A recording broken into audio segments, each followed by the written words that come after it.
Kung ang isang modernong martial arts master ay mapunta sa isang larangan ng digmaan na gumagamit ng mga sandatang bakal. Kaya niya bang kunin ang ulo ng general ng kaaway sa gitna ng libu-libong hukbo na parang kumuha lang ng bagay sa bulsa? O sa isang iglap ay matataga siya na parang giniling?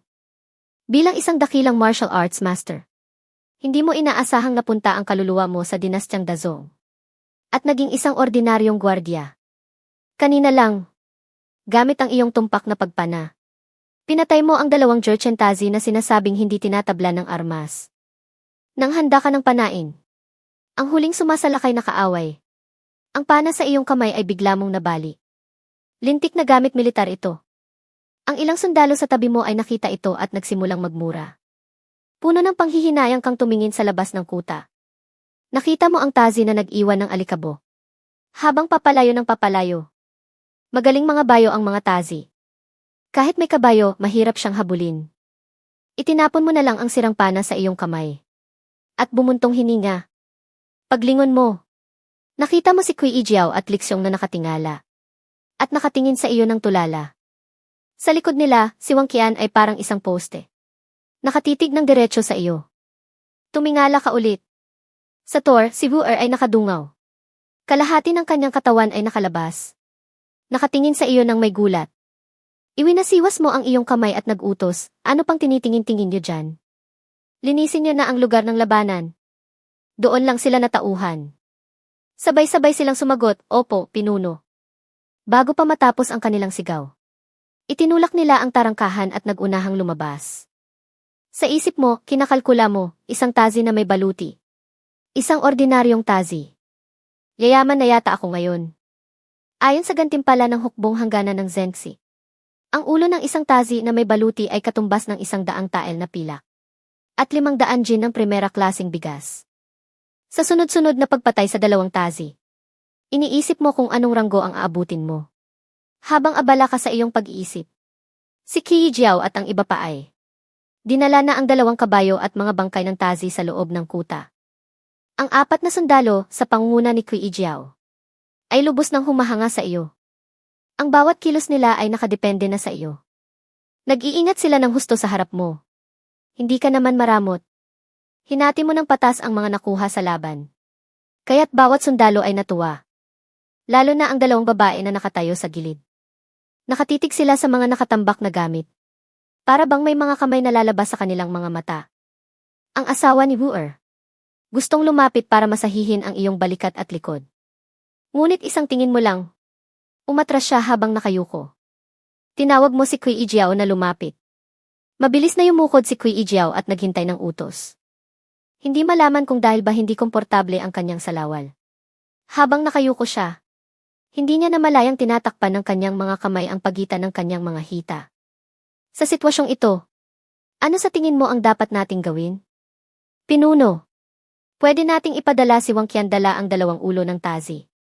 Sa Talibao, para iulat ang ating tagumpay at humingi ng gantimpala.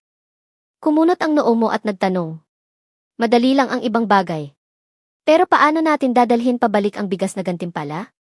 Huwag kayong mag-alala, pinuno. Pwedeng palitan ng pilak ang bigas para madaling dalhin. Tumango ka. Tumingin ka sa malayo. Nakatakas ang isang tazi, baka bumalik sila para gumanti. Kailangan nating maghanda. Dahil nasindihan na ang apoy. Hindi na kailangan ipagtanggol ang lugar na ito hanggang kamatayan. Ngunit malapit lang ang Lingdaozi Village. Kung hindi sila makaganti sa atin, malamang nasanayon sila maghiganti. Paano na ang ating mga pamilya? Kinamot ni Kui Ijiao ang kanyang ulo. Pinuno, mukhang hindi na rin ligtas sa nayon. Mas mabuting umalis muna at magtago. Kumunot ang noo mo at hindi ka nagsalita. Mabilis na idinagdag ni Kui Ijiao. Pero pinuno, huwag kayong masyadong mag-alala. Napakadukha ng lugar natin. Malamang hindi malaking grupo ng tazi ang darating. Pero sa tingin mo, ilan ang darating? Itinaas ni Kui Ijiao ang 5 daliri. Base sa kanilang paraan. Pinakamarami na ang 5. Kung ganoon, pwede natin silang labanan. Nagmamadaling nagpayo si Kui Ijiao. Pinuno, wag na huwag po kayong magiging pabaya. Mahirap talunin ang higit sa 5 tazi. Kahit may tulong kung wala tayong 40 o 50 tao. Mas mabuting iwasan sila.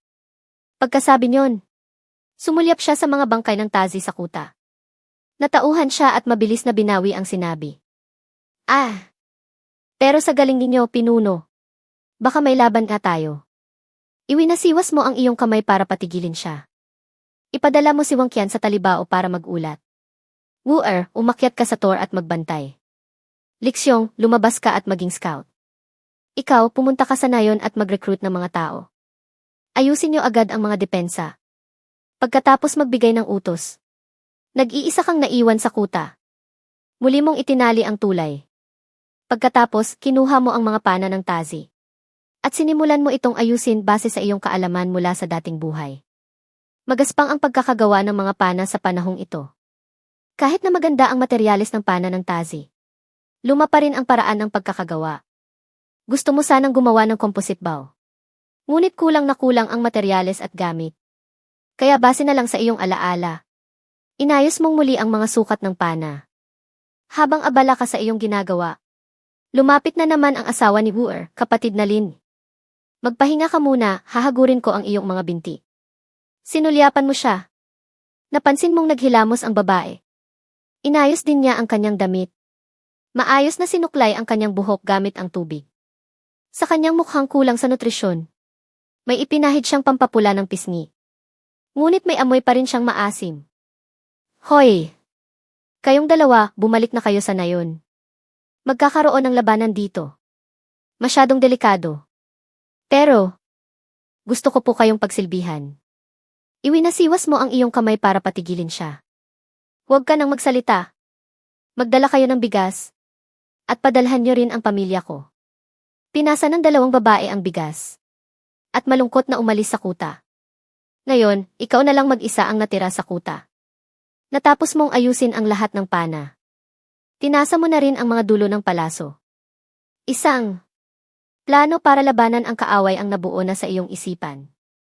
Habang iniisip mo kung paano ayusin ang mga depensa, bigla kang nakarinig ng magulong mga yabag sa labas. Sa siwang ng bakod, nakita mo si Qi Jiao na may kasamang grupo ng tao. Mabagal na naglalakad. Lahat sila ay mga tagaling Daozi Village. Puro matatanda, mahihina at babae. Gutay-gutay ang kanilang mga damit. Sila'y pagiray-giray maglakad. Bawat isa sa kanila ay maputla at payat. Ang sunod-sunod na tagtuyot ay nag-iwan ng baog na lupa. Idagdag pa ang madalas na pananalakay ng mga tizen. Ang mga kabataang lalaki sa nayon ay kinuha para sa hukbo. O napilitang lisanin ang kanilang mga tahanan. Agad kang natulala. Anong magagawa ng mga taong ito? Ayon sa iyong plano, kailangang maghukay ng ilang patibong sa paligid ng kuta. At lagyan ng mga tulis sa loob. Kung maaari, kailangan ding palalimin ang kanal. Ang labanan kanina ay nagpamulat sa iyo. Nalimitado ang depensa ng kanal sa harap ng kuta. Pero kung ang mga taong ito ang pagtatrabahuhin mo, baka abutin pa ng susunod na taon ay hindi pa rin ito matatapos. Sa sandaling iyon, isang batang babae na marumi ang mukha at magulo ang buhok ang tumakbo sa harap mo. Mahina niyang hinila ang iyong damit, kuya. Nandito rin po ako para magtrabaho. Alam mong ito ang kapatid ng dating may-ari ng katawan, si Lin Shu. Kakasampu pa lang niya. Habang tinitingnan ang maliit niyang mukha na puno ng dumi, may kakaibang emosyon kang naramdaman. Si Itay. Kamusta na siya? Simula nang sumalakay ang mga tizen, ipinadala ka ni Qi Jiao para magbantay sa tor. Mahigit kalahating buwan ka nang hindi umuuwi. Okay lang si Itay. Gutom na gutom lang siya. Wala na kaming pagkain sa bahay. Napakahina ng boses ng bata. Bumuntong hininga ka. Minasahe mo ang iyong sentido. Humarap ka sa mga taga-nayon at sumigaw. Mga kababayan, umuwi na kayong lahat. Ayos na rito. Lumapit si Qi Jiao nang may pagtataka, pinuno. Hindi na ba natin ayusin ang mga depensa? Tingnan mo sila, anong trabaho ang magagawa nila? Itinuro mo ang mga nanginginig na matatanda at mahihinang babae. Pauwiin mo na sila. Mag-iisip ako ng ibang paraan. Tumango si Qi Jiao. Humarap siya sa mga taga-nayon at sumenyas, umuwi na kayo. Dali na, magiging delikado na rito.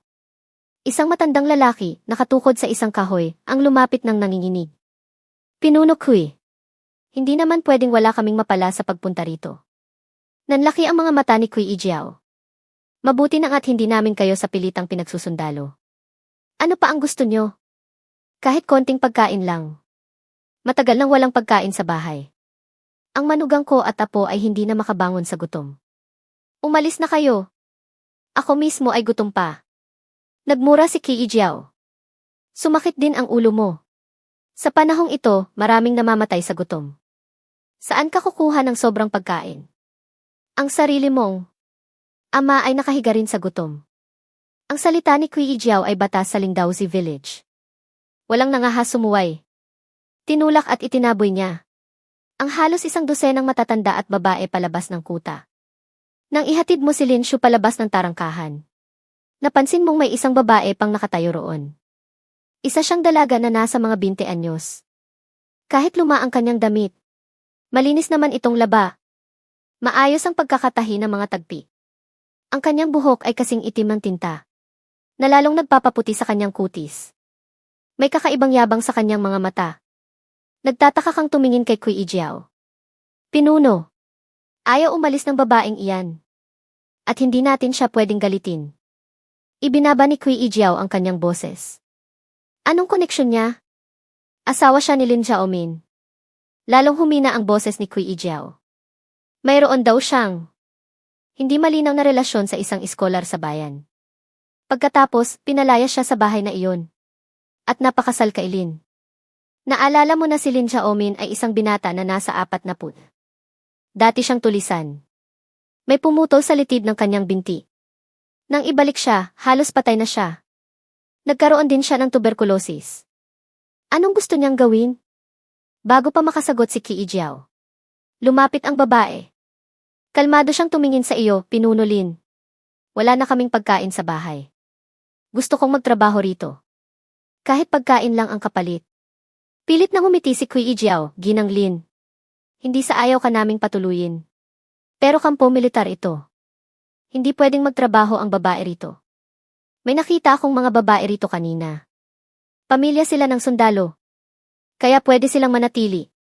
Kung ganoon, ituring niyo na lang din akong pamilya ng sundalo.